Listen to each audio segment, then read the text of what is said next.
Before the video today, I'd like to address something that I just came across, and it's a statement from Jamie Dimon, who is the CEO of JP Morgan and Chase, and he is trying to look sympathetic to the problems that we face in America economically, but it rings disingenuous since JP Morgan was the CEO of JP Morgan and Chase at the time of the 2008 collapse, and not only did he not face indictment or trial or any consequences for his part in the fraud and theft that these bankers did to America and stealing the wealth of Americans to line their pockets, but he also personally became a billionaire in the time since the 2008 collapse, a time in which our government did nothing to regulate the banks, to fix the problems that caused the 2008 collapse, to fix anything that has led to the current collapse of our economy that we're facing.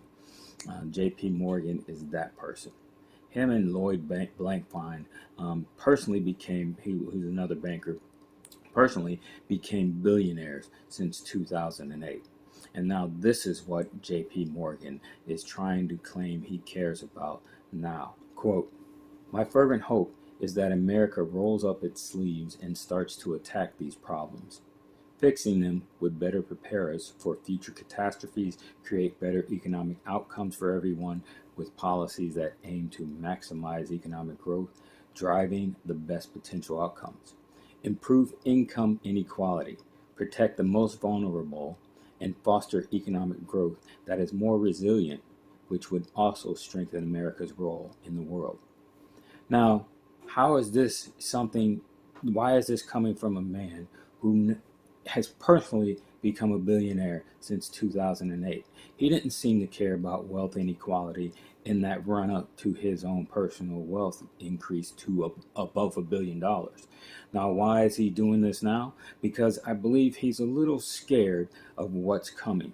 Something that Nick Hanauer, another billionaire, warned about in 2014 at a TED Talk. He said the pitchforks are coming. And he said this to the wealthy because he believed that there would be social unrest. There would be a revolution in America eventually because the wealthy are not looking forward to the future. They're simply just hoarding more and more money and not thinking about the fact that as the more money they hoard, the less valuable it becomes to everybody else. If you take money out of the economy and you slow the economy down and you pay poverty slave wages, eventually the people will revolt. It's happened every time in the past. Let them eat cake is a phrase for a reason. People got pissed off and they terminated the lives of those people who sought to continue to oppress them. Now, I'm not saying to go out and riot or anything like that, but we do need some change. We do need a revolution. It can be peaceful, and we just need to get those people out of office, because currently they have only given us the choice between either going to work and possibly getting COVID-19, or staying home and possibly starving to death, or getting kicked out of your home because you have no income. This is how callous and jaded and cynical the rich have become. And our political leaders are rich. Nancy Pelosi is worth over $100 million. Mitch McConnell is worth over $88 million.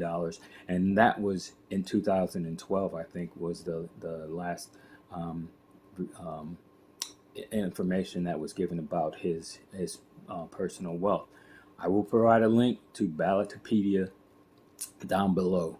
And you can look up your own leaders' backgrounds, their voting records, their personal wealth at given times, and you can find these things out for yourself. People, we need to educate ourselves because, I keep hearing these people on the news media talk about how the wealthy donors are the reason why our leaders do things for the rich. But they are rich. It's not that their donors are the all rich ones and they're just beneficiaries of some rich benefactor. They are rich themselves. So when they pass laws, they're not only passing laws that benefit wealthy, super wealthy donors, they're passing laws that benefit themselves. So we need to get them out of office. And not only that, we need to hold them accountable. Because for far too long, we've had presidents, we've had representatives, we have senators, all of these people making all of this money. And if you look at where they're getting their money, I guarantee you there's some corruption behind it. Because there is no way that we have senators that are better than the best Wall Street hedge fund managers out there. We cannot have representatives who are better real estate agents, who do better in real estate than the best realtors out there. There's something wrong with that picture. It's called inside information, and it needs to stop, and these people need to be held accountable.